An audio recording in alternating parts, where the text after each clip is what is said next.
Februari 2022 dan hari ini 14 Jun 2023, lebih kurang 1 tahun 4 bulan dah, dan sebenarnya kita sudah berada di hujung-hujung untuk kita mengkhatamkan kitab ini, insya-Allah. Saya jangkakan lebih kurang dalam 4 ataupun 5 pertemuan lagi, maka kita akan khatamlah pertemuan kita melalui kitab ini, insya-Allah.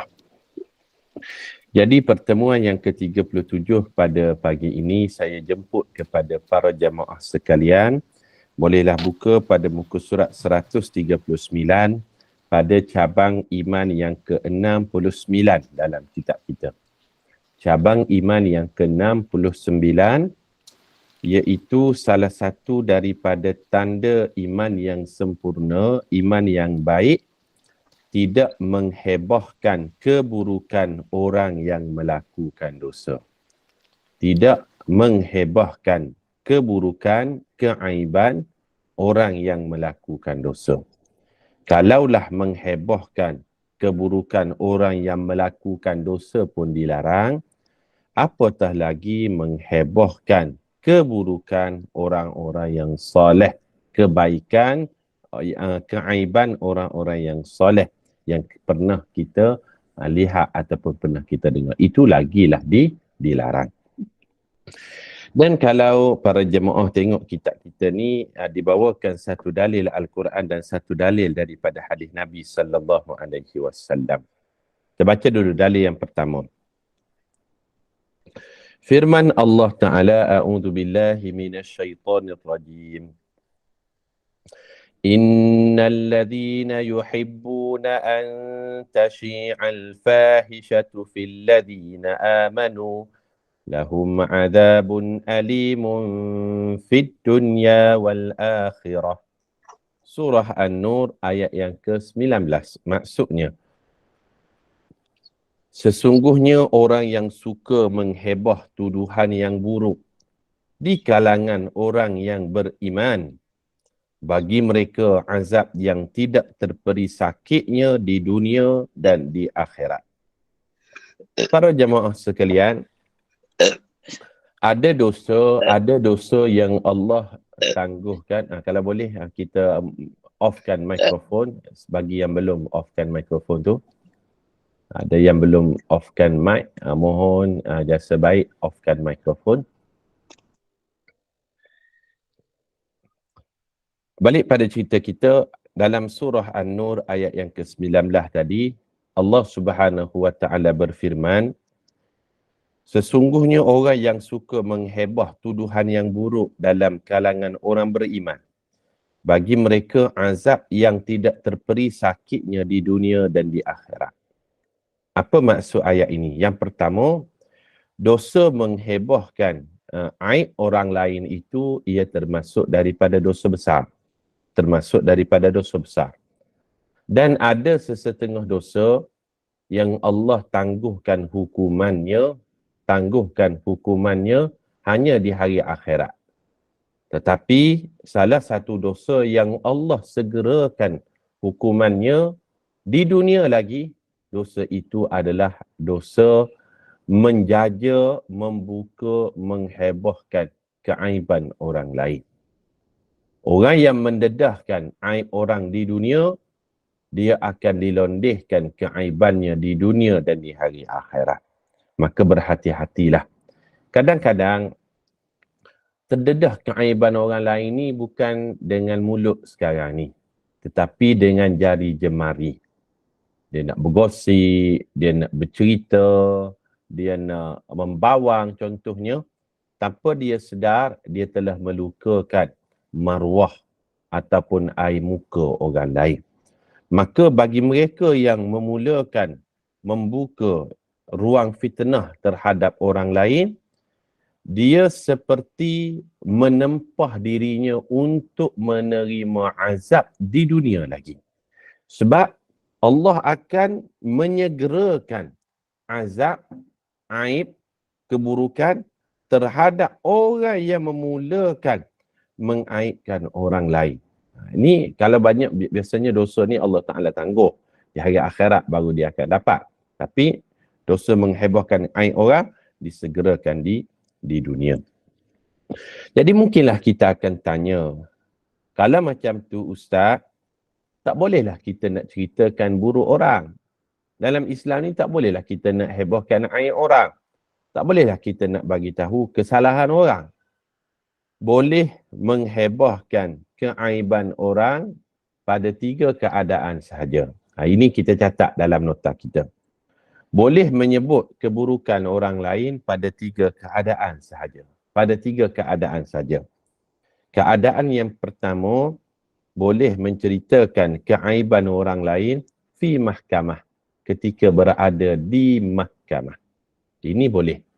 Hatta kalau suami sendiri pun buat benda yang tak baik sekalipun, sepatutnya hukum asal keaiban suami, kesalahan suami tak boleh dihebohkan.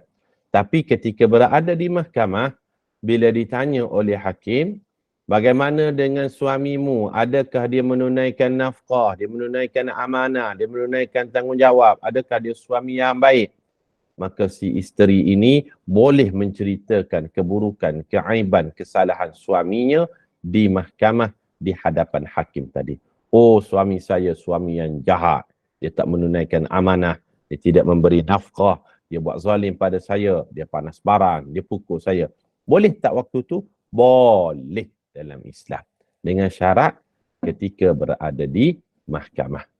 Jangan pula kalau hakim tanya, wahai puan, macam mana dengan suamimu itu? Maka dia jawab, oh Tuan Hakim, saya ni kalau nak ceritakan benda sebenar nanti terdedah aib suami saya. Cerita je lah. Sebab apa? Di mahkamah dibenarkan. Ini keadaan yang pertama.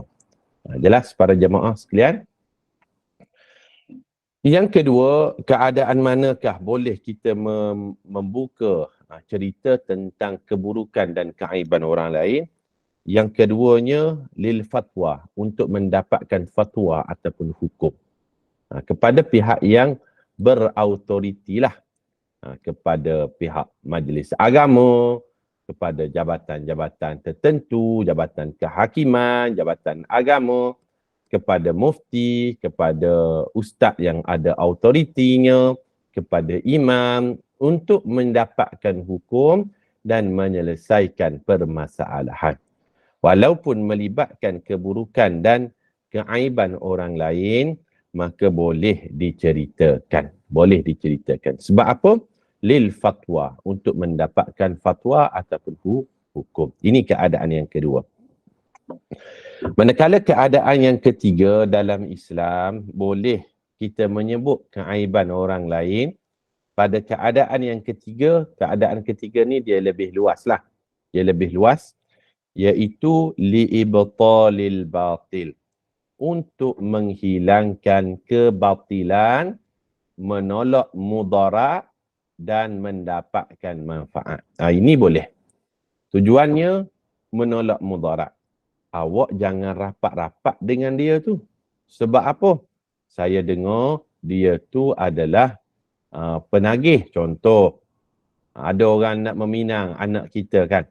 Jadi ditanyalah, kita tanya, si A yang datang nak meminang anak saya tu macam mana? Dia tanya pendapat kita. Kita pula kenal si A. Kita katakan, oh jangan, si A tu tidak baik akhlaknya. Adakah kita termasuk dalam kalangan mereka yang mendedahkan keaiban orang? Tidak. Sebab apa? Kita sedang ibtalil batil, menghilangkan kebatilan. Itu 3 keadaan. Keadaan yang ketiga ni dia lebih luas lah. Jelas para jemaah sekalian? Maknanya dalam Islam, kita secara umumnya tidak boleh mendedahkan aib orang. Tetapi pada keadaan tertentu kita dibenarkan. Keadaan macam mana? Di mahkamah, untuk mendapatkan fatwa, dan yang ketiganya menghilangkan kebatilan. Selesai ayat yang pertama. Kita pergi kepada ayat yang kedua. Allah Subhanahu wa taala berfirman. Hadis daripada Salim bin Abdullah bin Umar radhiyallahu anhuma.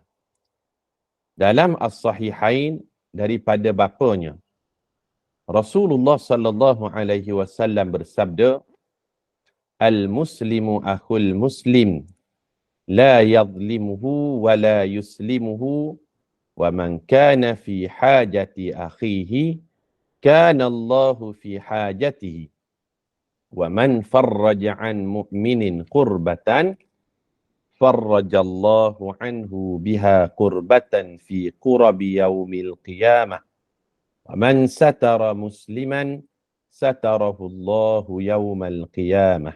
Maksudnya, seorang Muslim adalah saudara kepada Muslim yang lain. Dia tidak boleh menzalimi dan membiarkan saudaranya dizalimi. Sesiapa yang membantu menyempurnakan hajat saudaranya, maka Allah akan menyempurnakan hajatnya. Sesiapa yang melepaskan suatu kesukaran daripada seorang mukmin, Allah akan melepaskan kesukaran baginya pada hari kiamat. Yang kita nak tekankan yang ni. Sesiapa yang menutup aib seorang Muslim, Allah akan menutup aibnya pada hari kiamat. Para jemaah sekalian, kita semua ada kekurangan. Kita ada aib. Kita ada yang kita sebut sebagai dosa kita. Tapi kita tidak diajar untuk mendedahkan aib kita sendiri kepada orang lain, apatah lagi mendedahkan aib orang lain kepada orang lain. Aib kita sendiri pun kita diminta tutup, apatah lagi aib orang lain. Maka siapa-siapa yang sengaja membangkitkan fitnah, mengaibkan, menzalimi, membuka cerita-cerita yang mencalarkan maruah, dia seperti mengejutkan syaitan yang sedang tidur. Kata Rasulullah sallallahu alaihi wasallam, la'anallahu man ayqadhaha. Al-fitnatu na'imatun, la'anallahu man ayqadhaha. Fitnah itu satu perkara yang sedang tidur. Satu perkara yang sunyi, yang senyap. La'anallahu man ayqadhaha. Allah akan melaknat sesiapa yang membangkitkannya. Senyap je, sunyi je, tidur je, aib tak ada orang tahu. Tiba-tiba dia yang buka cerita, maka terdedahlah kekurangan, keaiban orang lain, maka orang yang memulakan itu akan dilaknat oleh Allah Subhanahu wa taala. Moga-moga Allah Taala pelihara lisan kita, tubuh badan kita, jari jemari kita daripada orang yang menyambung rantaikan fitnah ataupun keaiban orang lain. Amin ya rabbal alamin. Itu kita bahaskan pada cabang iman yang ke-69. Jadi anak-anak ambillah satu lagi cabang iman pada pagi ini. Waktu kita pun tidaklah panjang sangat. Anak ambil satu lagi, kita segera cabang iman yang ke-70. Yang ni panjang sikit. Cabang iman yang ke-70 ni kita membicarakan tentang sabar di atas musibah dan sabar menahan diri daripada kehendak nafsu. Ada 4 dalil Al-Quran dan ada 2 dalil daripada hadis Nabi sallallahu alaihi wasallam. Dalam bab sabar ni dia ada 4 dalil Al-Quran dan 2 dalil daripada hadis Nabi. Ada 3 sebenarnya, 3 dalil Al-Quran, 2 dalil hadis. Kita baca 2 dalil yang pertama. Allah Subhanahu wa taala berfirman, muka surat 140. A'udzu billahi minasy syaithanir rajim. Wasta'inu bis-sabri was-salah wa innaha lakabiratun illa 'alal khashi'in. Maksudnya, mintalah pertolongan dengan jalan sabar dan mengerjakan salat. Dan sesungguhnya salat itu amatlah berat kecuali bagi orang-orang yang khusyuk. Surah Al-Baqarah pada ayat yang ke-49. Dengan kata lain, hanya orang yang solatnya khusyuk sahajalah yang mampu mengawal kesabarannya. Mampu menahan sabarnya. Sabar ni pada berapa jenis? Kita tulis, sabar ni dia ada 3 jenis. Ada 3 jenis. Yang pertama, sabar dalam ketaatan. Sabar dalam taat pada perintah Allah. Allah suruh puasa, dia puasa. Allah suruh solat, dia solat. Itu kena sabar. Allah suruh buat haji, dia buat haji. Walaupun letih. Letih buat haji ni, kita akui lah. Dengan usia kita boleh jadi umur 60, 70, nak tawaf, nak antara Safa dengan Marwah, nak bermabit dan sebagainya. Ini penat. Tapi sabar dalam ketaatan itu salah satu yang dituntut. Maka yang pertama dalam Islam, sabar yang pertama adalah sabar dalam ketaatan. Yang kedua, dalam Islam, sabar adalah sabar ketika diuji, ditimpa ujian. Macam-macam ujian. Allah Subhanahu wa taala sebut, "Walanabluwannakum bisyai'in minal khauf wal ju' wa naqsim minal amwal wal anfus was thamarat wa basyyiris sabirin." Maksudnya, kami pasti akan menguji kamu wahai manusia dalam bab apa ni? Kami nak tengok kesabaran kamu bila kamu diuji dengan ketakutan. Kamu diuji dengan kelaparan. Kamu diuji dengan kekurangan harta. Kamu diuji dengan kematian orang yang kamu sayang. Jadi, sabar ketika diuji juga dituntut. Dan yang ketiga, sabar dalam menjauhi perkara yang dilarang Allah. Ataupun dengan kata lain, sabar daripada melakukan maksiat, sabar melakukan dosa. Ini tiga bentuk kesabaran yang ada dalam diri kita. Sabar dalam ketaatan, sabar dalam menjauhi maksiat, sabar ketika diuji. Itu dalil yang pertama. Dan nak menunjukkan hanya orang yang khusyuk solat saja yang kata Allah boleh bersabar. Dan bila kita sebut tentang sabar ni, pastilah tokoh yang paling sabar tidak lain tidak bukan Rasulullah sallallahu alaihi wasallam. Rasulullah dalam bab dakwahnya dia bersabar. Dalam bab dia diuji dengan sakitnya pun dia sabar. Dalam bab keluarganya pun dia sabar. Rasulullah sallallahu alaihi wasallam sabar dia, nabi-nabi lain tak boleh challenge. Tak boleh challenge. Sabar Nabi ni luar biasa. Kita tengok kan ada seorang Nabi. Ini bukan kita nak mengumpat Nabi lain, tidak. Ada seorang Nabi nama Nabi Ayub alaihissalam. Nabi Ayub Allah uji dia dengan dia sakit selama 18 tahun. Dia sakit sopak, sakit kulit. Jadi bila dia sakit tadi, isteri dia bernama Rahmah bagi tahulah kepada Nabi Ayub, suami dia. Abang, boleh tak abang doa kepada Allah agar Allah sembuhkan penyakit abang? Nabi Ayub, kalau dia doa, dia tak minta Allah sembuhkan penyakit dia. Wa ayyuba idznada rabbahu anni massani ad-dur wa anta arhamur rahimin. Nabi Ayub, kalau dia berdoa, ya Allah, aku diuji dengan kesakitan ni. Engkaulah Tuhan yang maha baik. Dia sebut begitu. Bukan dia minta, wahai Allah, aku diuji dengan kesakitan, sembuhkanlah aku. Tidak. Dia akan puji Allah, engkaulah Tuhan yang maha baik. Jadi satu hari, Rahmah isteri Nabi Ayub, mintalah kepada Nabi Ayub, wahai Nabi Ayub, boleh tak berdoa kepada Allah, Allah sembuhkan penyakit awak? Nabi Ayub marah, hilang sabar dia. Dia kata macam mana? Mu ni Rahmah, mu dah tak sanggup dah ke jaga aku. Orang sakit dia sensitif. Tak sanggup dah ke jaga aku. Mu tahu tak, aku sihat berapa lama, aku sakit berapa lama. Aku sihat tu lebih lama daripada aku sakit. Maka keluarlah daripada mulut Nabi Ayub, hilang sabar dia. Dia kata, demi Allah kalau aku sihat, aku akan rotan kamu 100 kali rotan. Dia nak rotan isteri dia. Allah Subhanahu wa taala uji Nabi Ayub dengan perkataannya tadi, Allah bagi kesihatan kembali pada dia. Bila dia sihat, dia lupa kepada sumpahnya yang pernah dia katakan, aku akan rotan kamu wahai isteriku Rahmah kalau aku sihat. Dan bila dia sihat, dia lupa. Allah ingatkan dalam Al-Quran, wa khudh biyadika di'tan fadrib bihi wa la tahnath inna wajadnahu sabira ni'mal 'abdu innahu awwab. Wahai Ayub, ambillah jerami-jerami padi itu, kamu ikat dia menjadi 100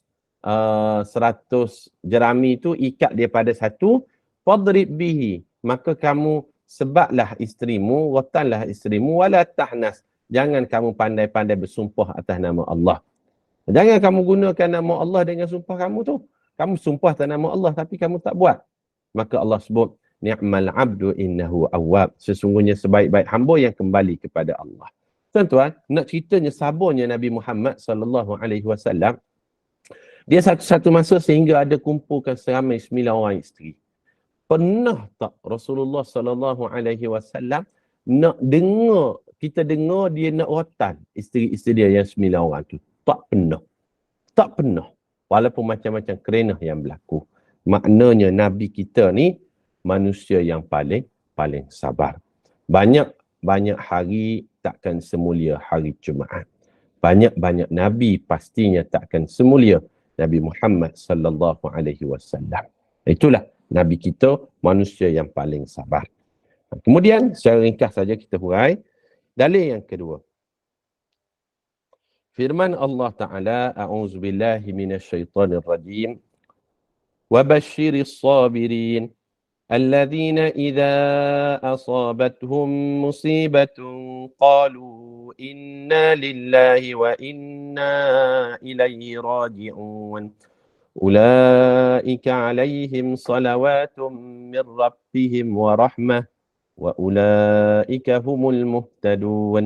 Surah Al-Baqarah ayat 155 hingga 157. Maksudnya, berilah khabar gembira kepada orang yang sabar. Orang yang apabila mereka ditimpa sesuatu kesusahan, mereka berkata, sesungguhnya kami kepunyaan Allah dan kepadanya lah kami kembali.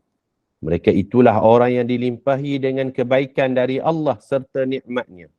Dan mereka itulah orang yang mendapat petunjuk hidayahnya. Allah ajarkan bila kita diuji sesuatu perkara, terutamanya dalam bab kehilangan orang yang kita sayang, jangan rasa terlampau memiliki sesuatu kerana itu bukan hak mutlak kita, itu hanyalah titipan dari Allah Subhanahu wa taala. Kita diuji dengan kematian mak contohnya. Ya, kita mengakui kita sedih, tapi kita yakin itu merupakan pinjaman Allah. Kalau barang pinjam, kita perlu serahkan kembali kepada pemiliknya. Pemiliknya itu adalah Allah Subhanahu wa taala. Dan Allah ajarkan, bila kamu kehilangan sesuatu, diuji dan sebagainya, kita katalah, inna lillah wa inna ilaihi raji'un. Semua ni milik Allah, hanya pinjaman pada diri kita dan semuanya akan kembali kepada pemilik asalnya, iaitu Allah Subhanahu wa taala. Nah, ini yang kedua. Dalil yang ketiga, firman Allah Ta'ala, a'udzubillahi minasyaitanir rajim. Innama yuwaffas sabiruna ajrahum bighairi hisab. Sesungguhnya orang yang bersabarlah sahaja yang akan disempurnakan pahala mereka bighairi hisab, yang tidak terkira. Ada dua amal yang ganjaran pahalanya infinity. Maknanya tidak ditetapkan berapakah ganjaran pahala terhadap amal tersebut. Yang pertama, amal itu adalah puasa. Siyamuli wa ana ajzi bih. Puasa itu untuk Allah dan akulah yang akan menghitung pahala kepada orang yang berpuasa. Berapakah digandakan? Tidak ada limit. Ini amal yang pertama. Amal yang kedua, yang Allah Ta'ala tidak meletakkan jumlah maksimum ganjaran pahalanya, amal itu adalah sabar. Sabar, satu amal yang ganjaran pahalanya tidak ada batas, tidak ada maksimumnya. Sebab Allah sebut, innama yuwaffas sabiruna ajrahum bighairi hisab. Sesungguhnya orang yang sabar sahajalah pahalanya tidak akan terkira di sisi Allah Subhanahu wa taala. Jadi marilah kita menjadi orang yang banyak-banyak bersabar. Macam-macam ujian yang kita lalui, maka kita jadilah orang yang bersabar, orang yang tenang, orang yang positif bila diuji dengan sesuatu perkara. Selesai 3 dalil Al-Quran, kita baca 2 dalil daripada hadis Nabi sallallahu alaihi wasallam. Hadis yang pertama. Hadis daripada Abu Sa'id Al-Khudri, semoga Allah meredainya, dalam As-Sahihain, katanya, Ja'a unasun minal ansar fasa'alu Rasulullah sallallahu alaihi wasallam fa'atahum. Qala faja'ala la yas'aluhu ahadun minhum illa a'tahu hatta nafida ma 'indah. Thumma qala lahum hina anfaqa kulla shay'in 'indah ma yakunu 'indana min khairin falan naddakhiruhu 'ankum fa innahu man yasta'fif yu'affahu Allah wa man yastaghni yughnihi Allah wa man yatasabbar yusbiruhu Allah walan tu'tu ata'an khairan wa awsa' minas sabri. Hadis ni riwayat daripada Imam Bukhari Muslim, hadis sahih. Muka surat 142, kita tengok. Sekumpulan Ansar. Ansar ni siapa dia? Orang yang berasal dari Madinah. Datang dan meminta sesuatu kepada Nabi sallallahu alaihi wasallam, lalu baginda beri kepadanya. Kelompok Madinah ni datang, wahai Rasulullah, aku nak ni, aku nak ni, aku nak ni. Rasulullah bagi pada dia. Jadi orang Ansar ni berkata, tiada seorang pun dari kalangan mereka yang meminta sesuatu kepada baginda, melainkan baginda memberinya sehingga tiada apa yang tinggal di sisi Nabi sallallahu alaihi wasallam. Maknanya Rasulullah ni, awak minta apa je, dia akan bagi. Sebab itu Rasulullah ni kaya. Tetapi saat meninggal dia telah berbahagi ke semua kekayaannya pada orang lain. Melainkan sikit saja dia tinggalkan untuk ahli keluarganya. Maknanya, dia semua kekayaan dia kaya ni melalui harta rampasan perang. Antaranya, mana-mana peruntukan harta rampasan perang tu, 1/5 diperuntukkan untuk Rasulullah sallallahu alaihi wasallam. Jadi daripada itulah, ketika Rasulullah belum wafat, Rasulullah agihkan semua. Orang yang minta apa, Rasulullah akan bagi. Kemudian kita lanjutkan hadis. Baginda bersabda kepada mereka setelah menginfakkan semua yang ada padanya tadi, apa jua kebaikan yang ada pada kami, kami tidak akan menyimpannya daripada kamu. Subhanallah. Kalau kami ada benda-benda yang baik, yang elok, kami akan bagi semua pada kamu. Kami akan kongsikan. Kemudian Rasulullah sallallahu alaihi wasallam berpesan, sesiapa yang menjaga maruah dengan tidak meminta-minta, nescaya Allah akan menjaga maruahnya. Rasulullah beri tazkirah pula. Siapa-siapa yang selalu minta ni, sebenarnya dia sedang menjual air mukanya. Rasulullah kata, seolah-olahnya, kerja. Kalau kamu ada kekuatan, kamu kerjalah. Jangan duk minta-minta macam ni.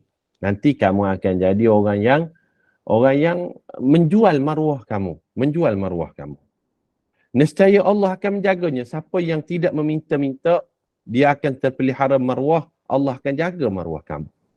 Sesiapa yang tidak bergantung harap pada manusia, nescaya Allah akan menjadikannya tinggi harga diri. Siapa yang berharap pada manusia, harga dirinya akan tinggi. Sesiapa yang berusaha untuk bersabar, nescaya Allah akan mengurniakannya kesabaran. Dan kami tidak diberi suatu pemberian yang lebih baik dan besar berbanding dengan sabar. Sabarlah ketika kita menghadapi macam-macam ujian, lapar dan sebagainya. Janganlah terlalu suka sangat meminta-minta sehingga maruah diri kita itu tergadai. Ini satu nasihat emas daripada Rasulullah sallallahu alaihi wasallam. Ini hadis yang pertama. Last kali, muka surat 142 lagi, hadis daripada Abdullah bin Mas'ud, semoga Allah meridainya, dalam As-Sahihain, katanya, dakhaltu ala Rasulillah sallallahu alaihi wasallam wa huwa yu'iku wa'kan shadida faqultu innaka latu'aku wa'kar rajulaini faqala ajal u'iku kama yu'iku rajulani minkum faqultu dhalika bi anna laka ajraini qala ajal وما من مسلم يصيبه أذى من مرض fama siwahu illa khattallahu bihi min sayyiatihi kama takhuttu syajaratu waraqaha. Hadis ni nak ceritakan ujian Rasulullah sallallahu alaihi wasallam sebenarnya double dari kita. Double dari kita. Demam Rasulullah double dari kita. Contohkan kalau kita demam suhunya 40 contoh. Rasulullah sallallahu alaihi wasallam panahnya tu double, 2 kali ganda lebih daripada tu. Mungkin 80. Sebab Rasulullah sallallahu alaihi wasallam diceritakan oleh Abdullah bin Mas'ud. Kata Abdullah bin Mas'ud, kami masuk menemui Rasulullah sallallahu alaihi wasallam yang demam panas. Rasulullah demam ketika tu, diuji. Kemudian Abdullah bin Mas'ud berkata, sesungguhnya kamu sedang ditimpa demam 2 orang lelaki. 2 orang lelaki ni maknanya double kepanasan kamu.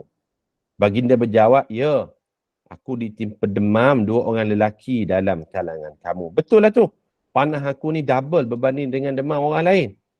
Beliau menyambung, aku berkata lagi, ini berlaku kerana bagimu 2 pahala kah? Jadi Abdullah bin Mas'ud tanya, wahai Rasulullah, kamu diuji 2 kali ganda ni, adakah kerana nikmat kamu dapat juga 2 kali ganda berbanding orang lain? Baginda menjawab, benar. Tiadalah seorang Muslim yang ditimpa sesuatu yang menyakitkan seperti penyakit, dan selain itu, melainkan Allah akan menggugurkan dosa-dosanya seperti sepohon pokok yang menggugurkan daunnya. Subhanallah. Rasulullah sallallahu alaihi wasallam nak ceritakan, bila kita diuji dengan kesakitan ataupun apa-apa ujian, sebenarnya itu salah satu cara Allah nak menghilangkan dosa kita sehingga kita menghadap Allah dalam keadaan putih bersih, tidak membawa apa-apa dosa lagi. Itu maknanya sabarlah ketika diuji dengan kesakitan kerana ia menjadi kafarah terhadap dosa kita yang lampau. Jadi para jemaah sekalian, kita telah baca 2 cabang iman pada pagi ini. InsyaAllah pada minggu depan kalau tidak ada aral, kita akan masuk pada cabang iman yang lain. Anda berhenti awal pada pagi ini kerana nak masuk ke masjid sekejap lagi insyaAllah. Kita berhenti dulu cabang iman yang ke-70. Minggu depan kita akan masuk pada cabang iman yang ke-71 dalam bab zuhud, salah satu daripada tanda iman. Jadi kita nak fahamlah zuhud ni apa benda dan sebagainya. Wallahu a'lam, silakan Pak. Okey, baik, terima kasih Ustaz. Alhamdulillah, syukur kepada Allah SWT atas kuasa ilmunya dan melalui cabang iman yang tujuh cabang iman, iaitu menutup aib orang Islam dan sabar terhadap musibah maupun kesenangan, dan juga semoga ini memberi kefahaman dan manfaat buat semua atas pusingan ilmu itu tadi. Dan terima kasih kepada Polisum bantu saya buat catatan itu, dan juga terima kasih kepada penaja dan penyumbang-penyumbang bagi slot program ini. Dan Ustaz, kita tangguhkanlah dulu Ustaz ya majlis ini dengan tasbih kafarah dan solat. Silakan Ustaz. Bismillahirrahmanirrahim. Subhanakallahumma wa bihamdika nashhadu an la ilaha illa anta nastaghfiruka wa natubu ilayk. Bismillahirrahmanirrahim. Wal 'asr innal insana lafi khusr illa alladhina amanu wa 'amilus solihat wa tawasaw bil haqqi wa tawasaw bis sabr. Terima kasih semua, bertemu dalam kesempatan. Assalamualaikum warahmatullahi wabarakatuh.